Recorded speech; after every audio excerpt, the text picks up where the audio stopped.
The supply truck that brought Specialist Maya Reyes to Forward Operating Base Kestrel arrived just after noon on a Tuesday, wedged between a pallet of water bottles and 2 crates of MREs. Nobody came to meet her. Nobody had been told to. She climbed down from the truck bed on her own, dropped her duffel onto the dirt with a quiet thud, and stood there for a moment looking at the base, the low concrete structures, the sandbag walls, the dust that moved in slow sheets across the open yard. The air smelled like diesel and burnt plastic, the way most FOBs did. She adjusted the strap on her bag, picked it up, and walked toward the main gate without asking anyone for directions. The soldier at the gate was a young specialist named Durant. He looked at her ID, looked at his clipboard, looked at her again. "Reyes, Maya A," he said. "MOS 92G. "That's me," she said. 92G, food service specialist, a cook. Durant stamped her paperwork without another word, but she caught the look, the slight flattening of his expression, the way his eyes moved off her face and back to the clipboard too quickly. She had seen that look before. She didn't react to it. FOB Kestrel was a combat outpost operating under the 3rd Infantry Brigade in eastern Afghanistan. It housed roughly 200 soldiers, infantrymen, engineers, a small intelligence cell, a medical team, and the usual sprawl of support staff that kept a forward base running. It had seen action, real action, the kind that left marks on the buildings and on the people inside them. 2 soldiers from the unit had been killed in the past 8 months. Several more had been wounded. The base had a specific posture, careful, watchful, quietly proud, that came from having been tested and having held. Support staff on a base like this occupied a particular position. They were necessary, and everyone knew it, but necessity didn't mean respect. The cooks, the supply clerks, the laundry personnel, they existed at the edges of the unit's social world. They weren't invisible exactly, but they weren't counted in the same breath as the men and women who went outside the wire. Maya understood this. She had understood it for years. She was 26 years old, 5'4", and had a face that people consistently underestimated, not because she looked weak, but because she looked unremarkable. Brown eyes, dark hair pulled back under her patrol cap, a medium build that suggested she worked out but didn't advertise it. She wasn't the kind of person who drew attention when she walked into a room. She moved quietly. She spoke when she had something to say. She didn't explain herself unless asked, and even then, she kept it short. Her orders listed her previous posting as Fort Bliss, Texas, with a note that she had served a prior overseas rotation. No details, no commendations listed. No explanations for why a 92G with a sealed prior record had been transferred to a combat FOB in the middle of a deployment cycle. The base XO, Major Hutchins, reviewed her paperwork for about 90 seconds before signing off and handing her file to the sergeant major. "Put her in the chow hall," Hutchins said. "Henderson's been short-handed." That was it. No meeting, no questions. The chow hall at FOB Kestrel was a long prefab structure with metal walls and fluorescent lighting that buzzed faintly at one end. It smelled like canned tomatoes and industrial cleaner. Sergeant First Class Harold Henderson ran it, a thick-necked man from rural Georgia who had spent 19 years in the Army and had strong opinions about powdered eggs and weak opinions about everything else. He was not unkind, but he was blunt, and he looked at Maya the way a man looks at a piece of equipment he didn't order and doesn't have room for. "You know how to work a field range?" he asked. "Yes, Sergeant." "You know how to manage a serving line for 200 people on a 4-hour rotation?" "Yes, Sergeant." He studied her for a moment. "You ever worked a FOB before?" "Yes." He waited, clearly expecting more. She didn't offer it. "All right," he said. "You're on breakfast and dinner prep. Martinez will show you the setup. Don't burn anything and don't let the bread go stale. These guys complain about the bread." "Understood." She reported to the kitchen at 04:30 the next morning. She learned the equipment, the layout, the timing. She was efficient and clean, didn't talk more than necessary, and kept her station organized in a way that Henderson noticed and didn't comment on, which, from him, was a form of approval. The soldiers noticed her the way they noticed new furniture, briefly, without much interest. But by the second day, the interest sharpened into something less neutral. It started with a table near the back of the chow hall. 4 infantrymen who occupied the same seats at every meal with the territorial ease of people who had claimed a space and dared anyone to challenge it. The one who talked the most was a staff sergeant named Briggs. He was big, loud, and funny in the way that some people are funny, always at someone else's expense, and always reading the room well enough to know when the room would laugh. On Maya's second evening, he said, loudly enough to carry across the serving line, "They send us a new cook. What happened to the last one? He get promoted to dishwasher." His table laughed. Some of the surrounding tables smiled. Maya served the next soldier in line without looking up. On the third morning, Briggs came through the breakfast line and looked at the eggs on his tray. "These scrambled or just confused?" he said. More laughter. Maya said nothing. Moved the spoon. Served the next tray. By the end of the first week, she had become a minor fixture in Briggs's daily routine, a reliable source of low-stakes humor, something to poke at when the day was slow.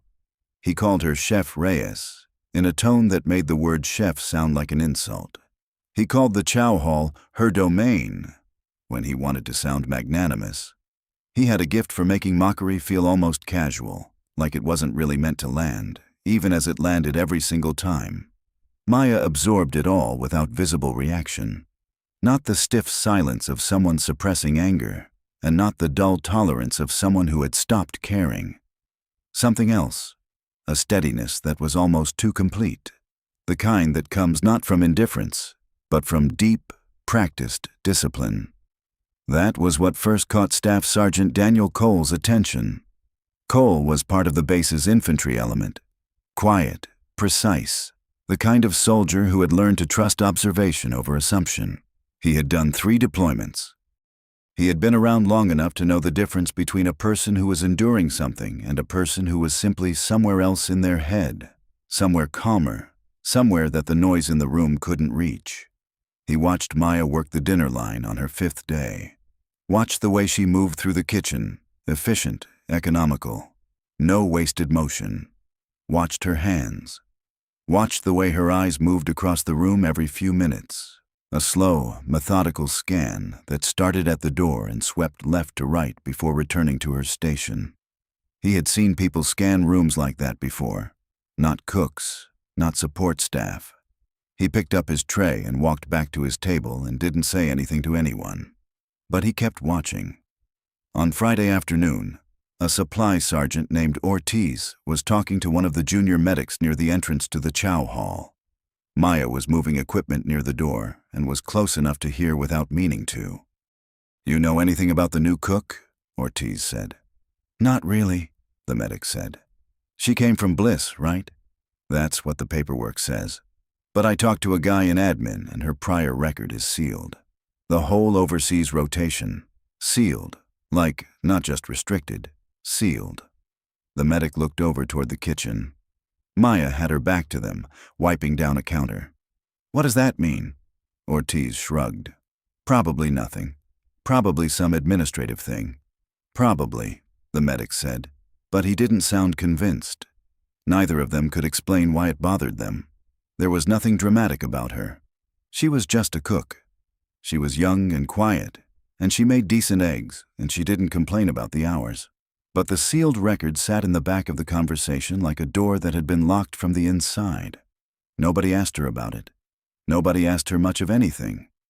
Maya finished wiping the counter, set the cloth aside, and went back to prep for dinner. The base settled into its evening rhythm. The light outside turned orange and flat against the mountains. Somewhere on the far perimeter, a guard changed. The fluorescent light in the chow hall buzzed quietly at one end. It was a normal Friday on FOB Kestrel. For now. The second week settled into a pattern that everyone on the base seemed comfortable with. Everyone except the people who were starting to find the pattern slightly harder to read than they expected. Briggs had refined his routine. He arrived at breakfast each morning with the easy confidence of a man who knew his audience, ran a quick scan of the serving line, and found his material. It wasn't always Maya. Sometimes it was the food itself, the consistency of the gravy, the structural integrity of the biscuits, the color of whatever Henderson had decided to call soup that day. But Maya was the more reliable target, because she never reacted. And for Briggs, a target that never flinched was a target worth returning to. He had started calling her the ghost by the middle of the second week. Not to her face, exactly. More to his table, loud enough for the surrounding area to hear, quiet enough to maintain the thin pretense of plausible deniability. "Ghost is on eggs again," he'd say, dropping his tray on the table. "You can tell because the eggs are there, but you can't feel anything." His group laughed. They always laughed. Specialist Decker, who was 22 and wanted very badly to be wherever Briggs was, laughed the hardest. Corporal Watts laughed because he thought Briggs was genuinely funny. Private Lehman laughed because he didn't know what else to do. The rest of the chow hall had reached a kind of equilibrium about it. Not quite participating, not quite objecting. Maya was new. Briggs was established. The social math was straightforward, and most soldiers on the base were too tired, too focused on their own rotations, or too indifferent to do the arithmetic any differently. Maya served the line. She prepped, she cooked, she cleaned. She was at her station by 04:30 every morning, and she didn't leave the kitchen until the last tray was cleared. Henderson had stopped giving her instructions by the fourth day because she didn't need them. She had already learned the inventory system, quietly reorganized the dry storage in a way that cut prep time by 20 minutes, and fixed a gas valve on the field range that had been partially blocked for weeks without anyone identifying it. Henderson noticed. He said nothing about it to her directly, but he stopped hovering, and he started leaving the harder scheduling decisions to her without announcing that he was doing so. It was a small thing. She accepted it without comment. What she did not do, what she seemed constitutionally unable or unwilling to do, was explain herself to anyone. It was on a Wednesday, 11 days into her posting, that the first crack appeared in the base's collective reading of her. The morning had been routine.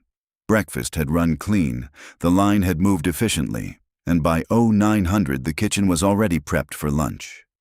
Maya was in the storage area doing inventory when she heard a sharp sound from outside. Not an alarm, not a weapon, but the particular thud and shout that meant someone had gone down.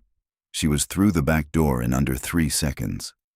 Behind the chow hall, 2 of the junior kitchen staff, Privates Okafor and Lynn, had been moving a heavy equipment shelf, and it had tipped. The shelf had caught Lynn across the forearm on the way down, and he was on the ground holding his arm against his chest, his face the color of old concrete. Maya crossed the space between the door and Lynn in the time it took Okafor to register what had happened.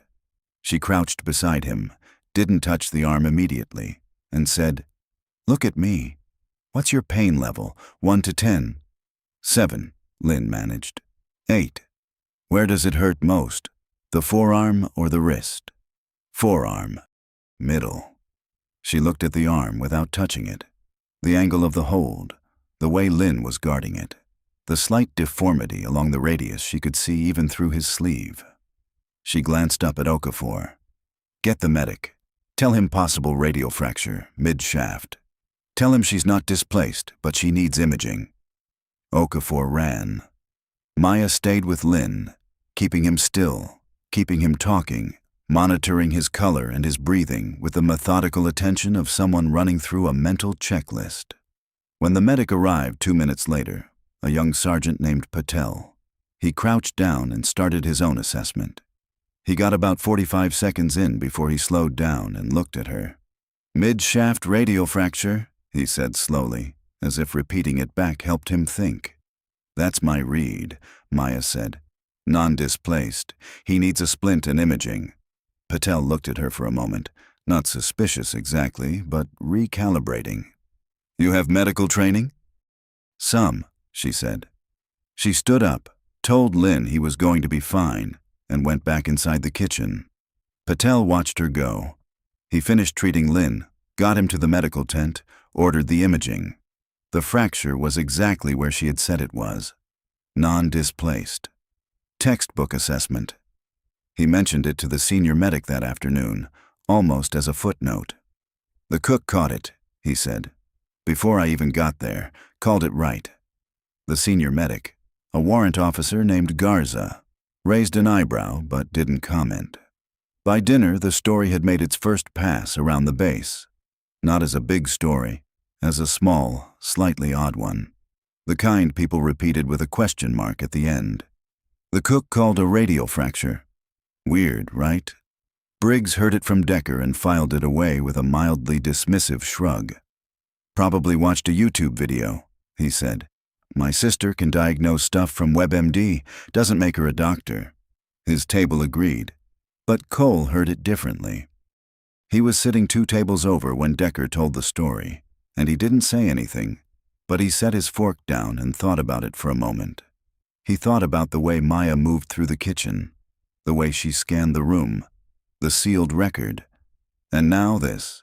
A clean, precise trauma assessment delivered in under a minute, with the calm affect of someone doing something they had done many times before. None of it added up to a cook. Cole wasn't the type to make accusations or start rumors. He was the type to watch, file, and wait. So that's what he did. The incident that pushed things further happened on Friday evening during the dinner rush. The base had a small gym, a converted storage room with rubber flooring and second-hand equipment, and a loosely organized PT competition had been running between squads for the past month. The latest event was a timed obstacle course that had been set up in the yard, and it ran on Friday evenings after chow. Someone, Cole thought it was Watts, but nobody ever confirmed it, put Maya's name on the sign-up list as a joke, added her below Briggs's name in the same handwriting with 92G kitchen staff, noted beside it in parentheses. The joke was that she would either refuse to participate, which was funny, or she would show up and embarrass herself, which was funnier. Maya saw the list on the board outside the chow hall when she finished her dinner shift at 1900. She looked at it for 3 seconds. Then she went to her quarters, changed out of her kitchen uniform, and came back. Briggs was already on the course when she arrived. He was good, genuinely good, and he moved through the obstacles with the aggressive efficiency of someone who had trained hard and knew it. He posted a time that drew real appreciation from the watching soldiers. He came off the final obstacle breathing hard, grinning, and looked over at Maya standing at the start line in PT gear. His grin didn't change, but his eyes did something complicated. "You don't have to do this," Decker said to her, though his tone suggested he hoped she would. She didn't respond.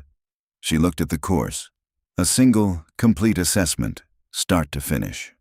And when the timer started, she moved. She was fast. Not showy fast, not trying hard fast, but the kind of fast that came from a body that knew exactly what it was doing at every moment. She hit the wall climb without breaking stride. She moved through the low crawl with her elbows working in a pattern that wasn't standard PT. It was something more practiced, more ground level, the way someone moves when they've done it in the dark with weight on their back and stakes attached. She cleared the balance beam at a pace that made 2 watching soldiers exchange a glance. She crossed the finish line 4 seconds faster than Briggs. There was a silence across the small crowd that lasted about 3 beats. Then someone started to clap. Not mockingly, just reflexively, the way you clap when you see something you didn't expect. A few others joined. Briggs stood with his arms crossed, his expression unreadable. Maya picked up her water bottle, took a drink, and walked back toward the barracks without waiting for a reaction. Briggs watched her go. For the first time since she had arrived, he didn't have anything to say. Cole had watched the whole thing from the edge of the crowd. He had watched her technique specifically. The crawl, the wall approach, the way she landed from the final drop, absorbing it through her knees and hips with zero hesitation. The way someone lands when they've been trained to land quietly. He pulled out his phone that night and sent a message to a friend who worked in personnel at Bagram. Transfer came to my FOB 92G, prior record sealed. Names Reyes, Maya A. You know anything? The reply came back 40 minutes later. Can't tell you much, but I'd be careful making assumptions about that one. Cole stared at that message for a long time. He went to sleep without answering it. But in the morning, when he came through the breakfast line and Briggs made another ghost joke to his table, Cole looked at Maya behind the serving line and felt something he didn't usually feel in a place like this. He felt like he was looking at someone the base didn't understand yet. And he felt, with the low-grade certainty of an experienced soldier reading a situation, that it was only a matter of time before they found out. The attack came on a Thursday. It was 1847 hours, 11 minutes into the dinner rush, when the first mortar round hit the eastern perimeter wall. The sound was not subtle. A hard, percussive crack that punched through the ambient noise of the chow hall and landed in the chest before the brain had time to process it. Trays clattered. Conversations stopped. 2 seconds of absolute stillness passed over the room. The kind that happens when a group of people is collectively deciding whether what they just heard was what they think it was. The second round answered the question. It hit closer, somewhere between the motor pool and the eastern supply depot, and this time the building shook. A strip of fluorescent lighting at the far end of the chow hall flickered and died. Someone shouted a warning from outside. The base alarm went up a moment later, the flat mechanical wail cutting across the compound, and then FOB Kestrel shifted into the controlled chaos that combat training produces. Not panic, but the loud, urgent, overlapping movement of 200 people who all know what they're supposed to do and are doing it simultaneously. In the kitchen, a pot of soup came off the burner when the second blast hit and scalded Private Okafor across the back of his hand. He swore and grabbed his wrist. Maya was beside him in 2 steps, had his hand under cold water from the prep sink in 4, and told him to keep it there. Don't move, she said. Keep pressure off it. Then she looked at Henderson. Henderson was already moving toward the kitchen door, his expression tight and purposeful. Get to the shelter point, he said. Both of you, go. The serving line. Okafor started. Leave it, move. Maya pulled off her apron. She was already running a calculation, the direction of the blasts, the intervals between them, the likely target pattern. The first round had hit the perimeter. The second had hit between the motor pool and supply. If the pattern held, the next one would walk further into the base interior. The medical tent was on the interior eastern side. She didn't say any of this. She folded her apron over the edge of the prep counter, checked that the gas lines were shut, and followed Henderson to the door. Outside, the base was moving fast. Soldiers in various states of gear were crossing the yard in organized streams, to defensive positions, to vehicles, to the hardened shelter points that were distributed across the compound. The alarm continued its flat, insistent cycle. Somewhere to the east, there was the sound of return fire beginning, the base's own weapons engaging, the sharp staccato of automatic fire, and then the heavier report of something crew served. The third mortar round hit 40 seconds after the second. It hit the medical tent. Not a direct hit. Slightly left, close enough to collapse the forward wall and blow out the side panel, but not enough to destroy the structure entirely. The blast radius caught the ground between the medical tent and the adjacent supply building, and that ground was not empty. A squad had been moving through that corridor. 8 soldiers from 2nd Platoon returning from a perimeter check, plus 3 others who had been near the supply building when the alarm went up. The overpressure and fragmentation from the round swept across them in a fraction of a second. Maya heard it from 40 meters away. She stopped walking. Henderson kept moving for 2 steps before he realized she wasn't beside him. He turned. Reyes, shelter point, now. She was looking toward the eastern side of the compound. She could see the dust rising above the roofline of the adjacent building. She could hear, beneath the alarm, beneath the return fire, beneath the general noise of the base mobilizing. She could hear voices, not shouting, The particular sound of people in serious pain who don't have the air to shout. "The medical tent is down," she said. "The medics will—" The medics were in the tent. Henderson went still. She was already moving. She went over the low sandbag wall between the chow hall and the eastern corridor at a run, kept low, and covered the distance to the impact site in under 20 seconds. What she found stopped her for exactly one breath. Not from shock, but to assess. 11 soldiers were down in a rough scatter across a 30-meter area. The blast pattern was clear.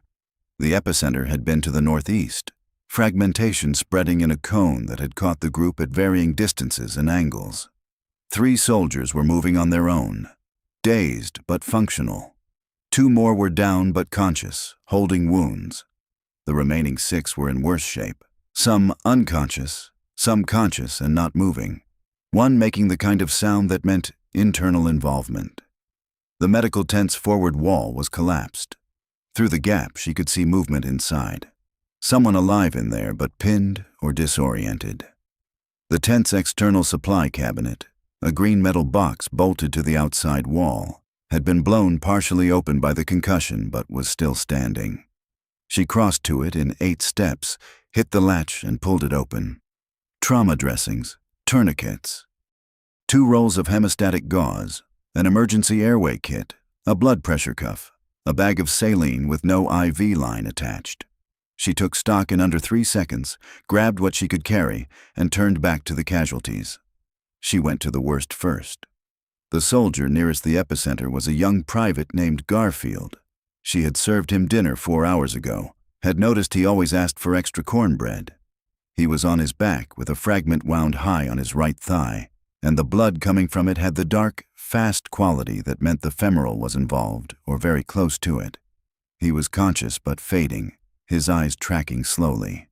She dropped beside him, pulled a tourniquet from the kit, and had it high on the thigh and tightening within 8 seconds.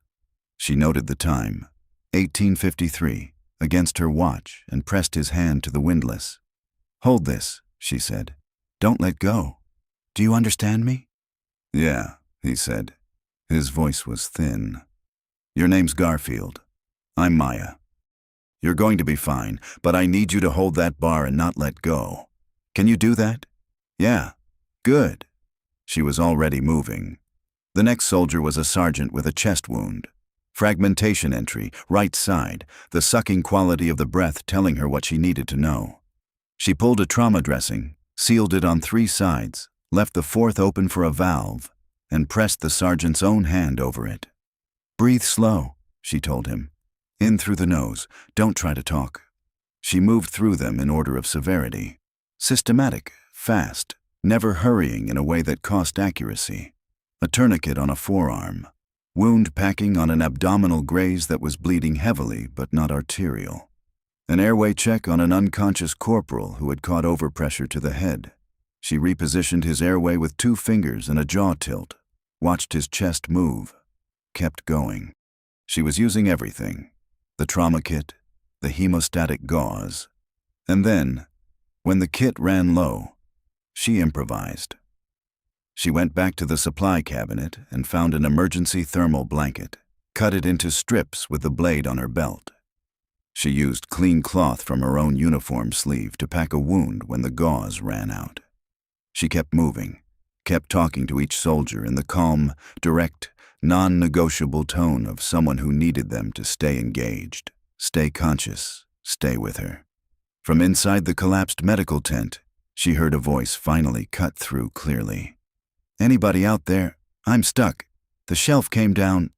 She moved to the gap in the forward wall, looked through.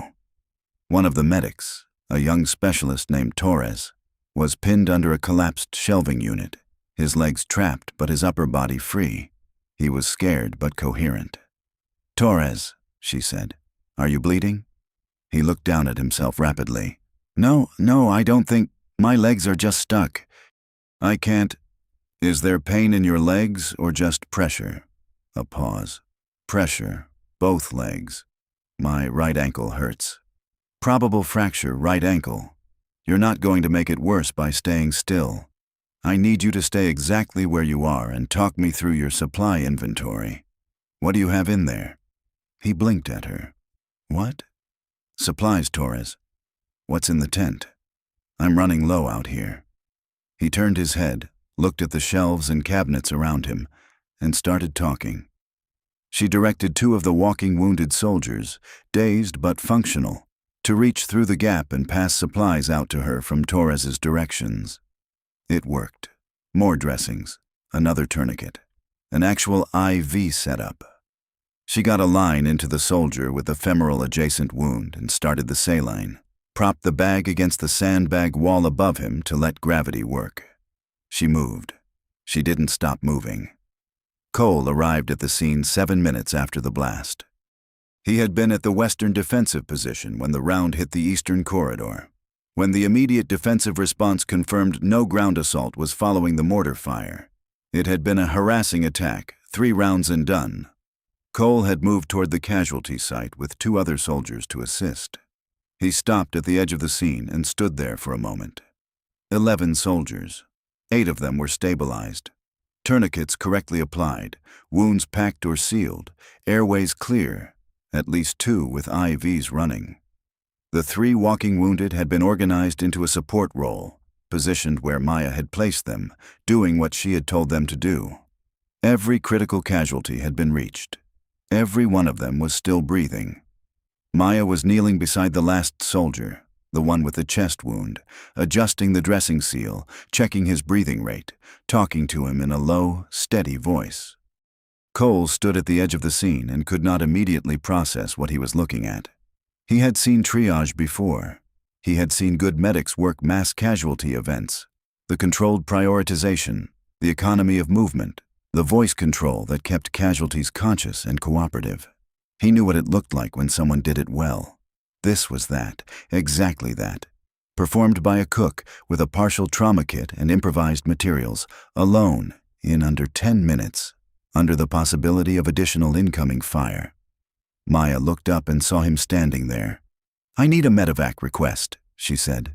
3 urgent surgical, 2 urgent. The rest are priority. Torres is trapped inside. He needs extraction before the medevac lands. The structure isn't stable. Cole stared at her for 1 more second. Then he got on his radio. The medevac birds were 18 minutes out. Cole knew this because he had made the call himself, relayed the casualty count and the urgency breakdown exactly as Maya had given it to him, and the flight coordinator had confirmed the ETA without pushback. The numbers were clean, the triage categories precise, the information formatted the way medical coordinators needed it formatted. Not approximate, not emotional, exact. He had noticed that too. He got off the radio and looked back at the scene. The 2 functional soldiers Maya had positioned were still doing what she had told them to do. One monitoring the IV line on Garfield, checking the drip rate every 90 seconds the way she had instructed. The other keeping the sergeant with the chest wound talking, asking him simple questions, maintaining the conscious engagement she had ordered. They were following her directions with the compliance of people who had recognized, in the middle of a crisis, that someone in the room knew more than they did. Cole moved to the collapsed medical tent and directed 2 soldiers from his group to begin controlled extraction of Torres. He talked them through it carefully. Stabilize the shelving unit first. Don't shift the weight suddenly. Clear the ankle last. Torres came out in 4 minutes, pale and shaken, his right ankle clearly compromised. He sat up against the exterior wall of the tent and immediately looked toward the casualties. "The chest wound," he said to Cole. "Is he?" "Stabilized," Cole said. "She got a seal on him." Torres looked across the scene at Maya, who was moving between casualties now in a slow, methodical loop. Checking pulses, checking tourniquet tightness, checking airway positions, talking to each soldier in turn. Torres watched her for a moment with an expression that Cole couldn't fully read. "She packed the abdominal graze with hemostatic gauze," Torres said quietly, almost to himself. "In the right direction. Most people pack it wrong under pressure." Cole said nothing. "She got a line into Garfield," Torres continued. "Peripheral IV, moving target, low light." He paused. That's not easy. No, Cole agreed. It's not. Torres looked at Cole. Cole looked back at him. Neither of them said what they were both thinking, because in the middle of a mass casualty event with medevac inbound was not the time to say it. The next 14 minutes were the longest of several people's lives. Maya ran her loop and didn't stop. She checked Garfield every 3 minutes. Pulse rate, tourniquet integrity, consciousness level, fluid intake from the IV. His color was bad but stable, which, in the context of a femoral adjacent wound, was the best available outcome. She talked to him each time she came around, kept it short and grounding. His name, the time, the fact that the helicopters were coming, the fact that he was still with her. Garfield. Still here, he said, the third time she came around. Good. Keep holding that bar. My hand's tired. I know. Hold it anyway. She moved on. The sergeant with the chest wound, his name was Alvarez, she had learned it from his name tape in the first minute, was the one she watched most carefully. Chest wounds were time-sensitive in a specific way. The seal she had applied was doing its job, but the seal needed monitoring, needed adjustment if fluid built up, needed someone who understood what they were looking at to stay close. She repositioned twice, checked his breath sounds by ear each time she passed, pressing her ear briefly to his back, listening for the asymmetry that would mean a tension pneumothorax was developing. It didn't develop. His breathing stayed labored but bilateral. She noted it and kept moving. Around the 9-minute mark, additional soldiers began arriving at the scene. The base's response element finally freed from the defensive perimeter now that the mortar attack had definitively ceased.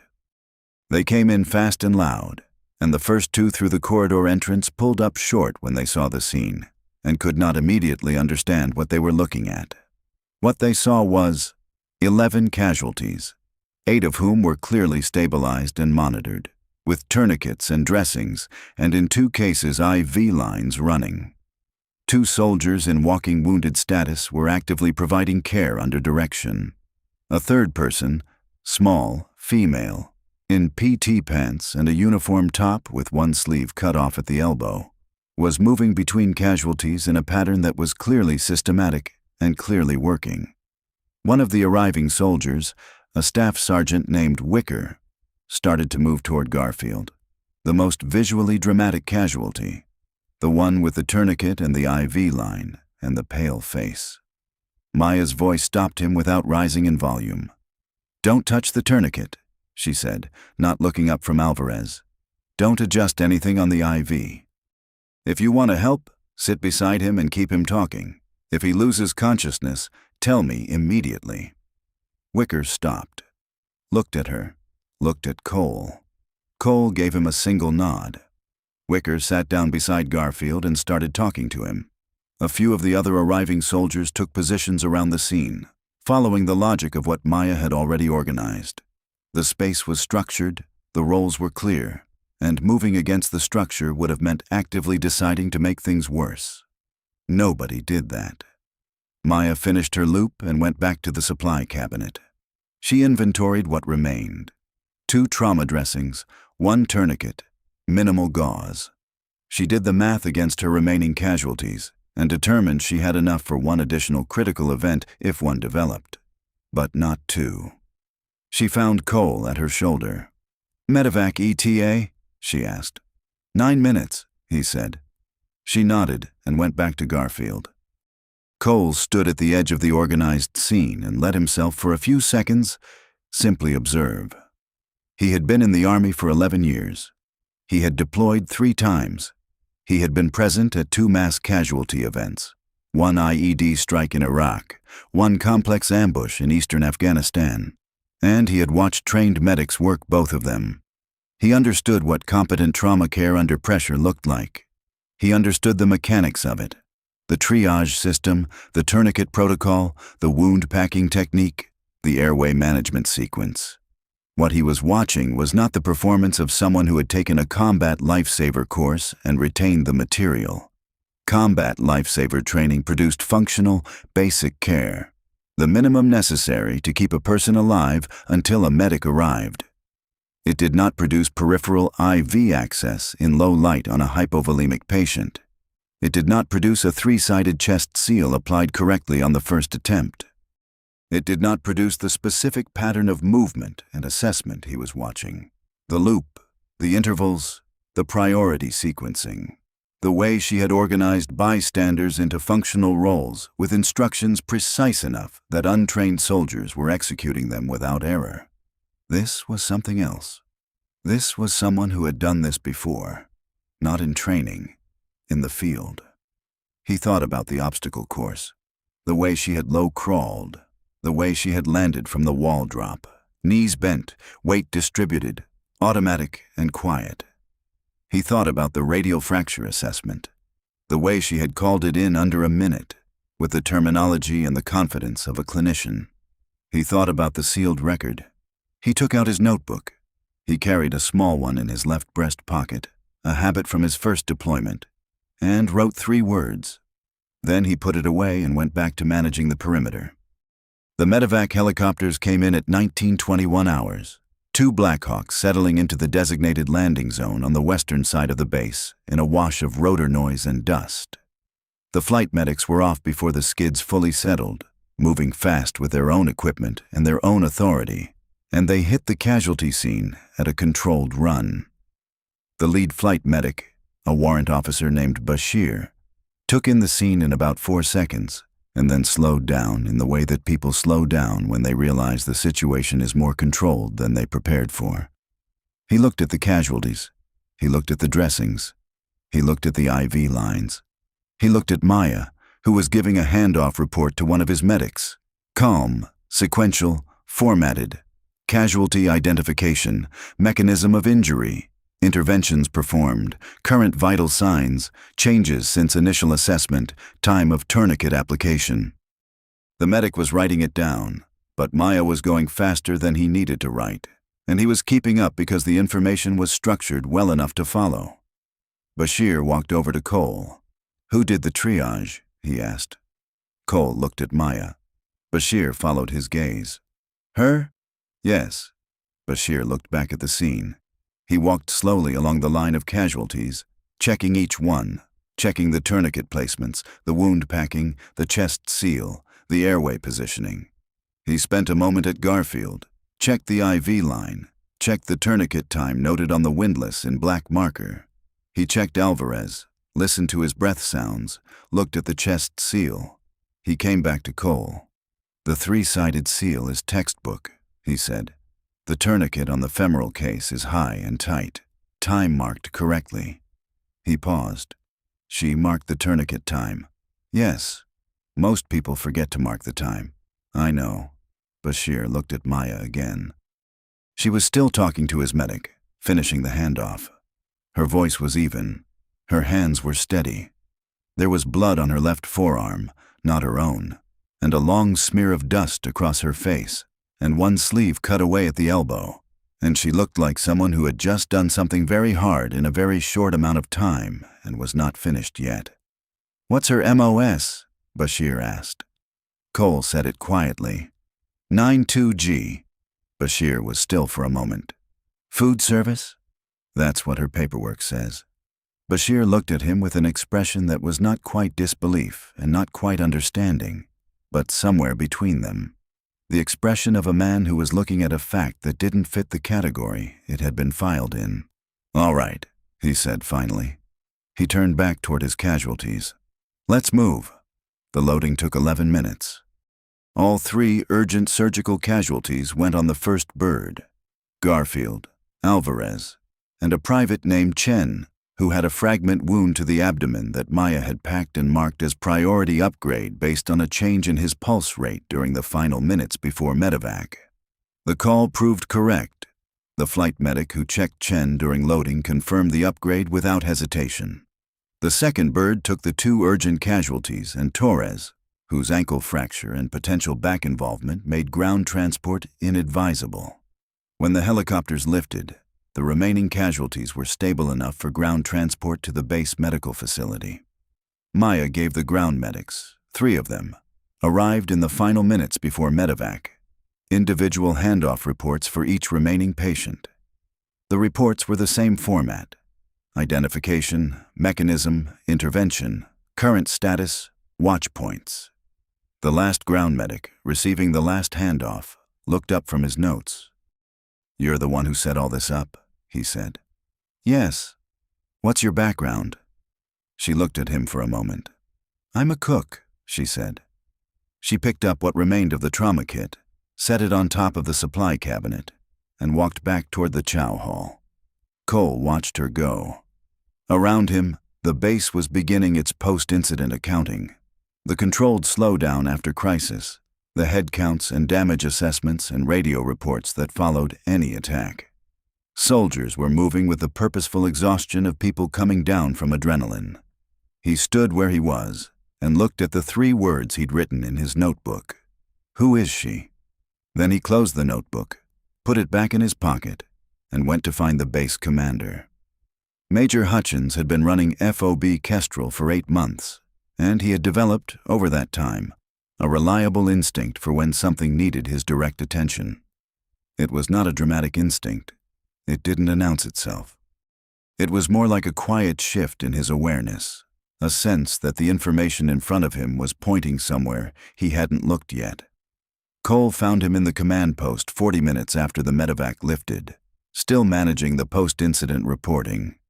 Cole waited until the room cleared slightly, then set his notebook on the table in front of Hutchins with the 3 words facing up.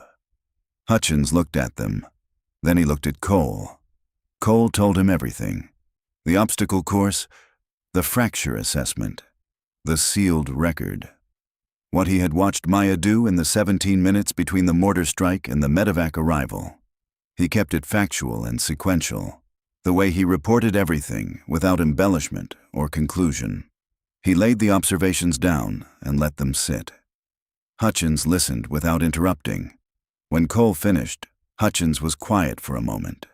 Then he turned to his computer and pulled up Maya's service record. He got to the sealed section in under a minute, looked at the restriction classification, and picked up his phone.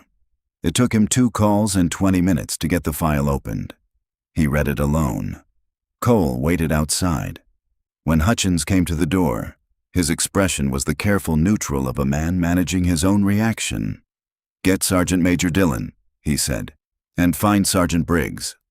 The meeting happened in the command post at 2200 hours. Briggs came in with the residual confidence of a man who assumed he was being consulted, not corrected. He had heard pieces of what happened at the casualty site. Everyone on the base had by now. And he had processed it the way he processed things that didn't fit his existing framework. Incompletely, with instinctive resistance. Hutchins didn't make him wait. He opened Maya's service record on his laptop, turned it to face the room, and began reading. Specialist Maya Reyes had enlisted at 18 and been assigned an administrative MOS as a cover. Her actual training, the training that appeared in the sealed portion of the record, was not 92G. She had completed the Special Operations Combat Medic course at 20. She had served 2 years attached to a Special Forces group in a support and medical role that took her into environments Cole recognized immediately, and Briggs had never been near. She had performed field trauma care in 4 documented mass casualty events. She had a commendation she hadn't mentioned to anyone, signed by a colonel whose name Sergeant Major Dillon recognized and visibly reacted to. The cover assignment, Food Service Specialist, had been a deliberate operational security measure during her overseas rotation. When that rotation ended, the cover MOS had followed her on paper. Nobody had updated it. She had never asked anyone to. At the bottom of the record, in the notes field, 3 words had been added by her previous commanding officer: "Do not underestimate." The room was quiet. Briggs stood with his arms no longer crossed, his expression doing something uncomfortable and unfamiliar. He looked at the screen and then at the floor, and he didn't say anything, because there was nothing useful to say. Hutchins closed the laptop. 8 soldiers are alive tonight, he said. Some of them are in surgery right now. They're in surgery instead of body bags because of the soldier you've been calling a ghost for 2 weeks. His voice was level, without theater. That stops. Any version of it. The jokes, the coarse pranks, the nickname, All of it. Am I understood? Yes, sir, Briggs said. His voice was flat. You're on a formal counseling statement by end of week. Decker and Watts as well. Hutchins paused. Dismissed. Briggs left without looking at anyone. Hutchins found Maya in the chow hall. She was alone, cleaning the serving line that had been abandoned when the attack hit, wiping down the counters, covering the food trays, restoring the space to order with the same quiet efficiency she brought to everything. The fluorescent light at the far end was still out from the blast. The working lights gave the room a partial, uneven quality. Hutchins stood in the doorway for a moment before she heard him and turned. Sir, she said, and straightened. At ease. He walked in and stopped a few feet away. He looked at her. The cut sleeve, the dried blood on her forearm she hadn't yet washed off, the steadiness in her face that he now understood differently than he had an hour ago. I read your file. She held his gaze. Yes, sir. You should have told me. My orders didn't require it, sir. He considered that. It was technically accurate, and they both knew it. Garfield is out of surgery, he said. Alvarez is stable. Chen is in recovery. The upgrade call you made was right. If he'd gone on the second bird, he might not have made it. Something moved through her expression. Not pride, but something quieter. Relief, maybe. The particular relief of someone who had made a fast decision under pressure and was only now finding out it was right. I'm glad, she said simply. Hutchins nodded. He looked around the chow hall for a moment. The metal walls, the buzzin' lights, the serving line she had been cleaning alone at 2,200 hours after saving 8 lives. Is there anything you need? He asked. She thought about it genuinely, which he appreciated. The gas valve on range 2 is getting stiff again, she said. I've adjusted it twice. It needs a replacement part. He looked at her. I'll have it requisitioned, he said.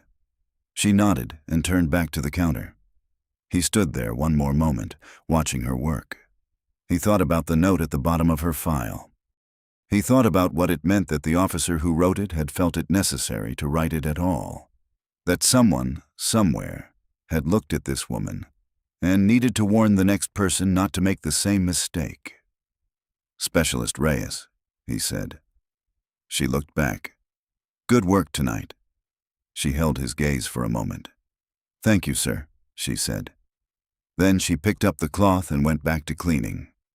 The story traveled the way stories travel on small bases, fast, incomplete at first, then gradually filling in as pieces connected. By the following morning, the full shape of it had moved through FOB Kestrel in the way that true things move, without embellishment, because the true version was already enough. Briggs came through the breakfast line at 07:30. He set his tray down at the pass-through and looked at Maya behind the serving line. She met his eyes without expression, without triumph, without anything that asked for acknowledgement. He picked up his tray. Thank you, he said quietly. Not for the food. She gave him a single nod and served the next soldier. Cole came through 20 minutes later. He set his tray down, looked at her, and said nothing for a moment. How are you doing? He asked. It was a simple question. She seemed to consider it honestly. I'm fine, she said. The bread's a little dry this morning. I'm working on it. He smiled, a real one, small and genuine. He picked up his tray and walked to his table. The chow hall filled with the sounds of a base at breakfast. The scrape of trays, the low overlap of conversations, the particular institutional rhythm of 200 people starting a day. The light at the far end was still out. Someone had put in a work order for it overnight. Maya worked the line. She served the eggs. She served the bread. She moved with the same economy and quiet she had brought to this kitchen from the first morning. Efficient, present, unremarkable to anyone who wasn't paying attention. The soldiers who came through the line that morning looked at her differently than they had the day before. Not with fanfare, not with the overcorrection of people trying to make up for something. Just with the straightforward, uncluttered respect that soldiers give to people who have proven, in the way that counts most, exactly who they are. She didn't ask for more than that. She never had.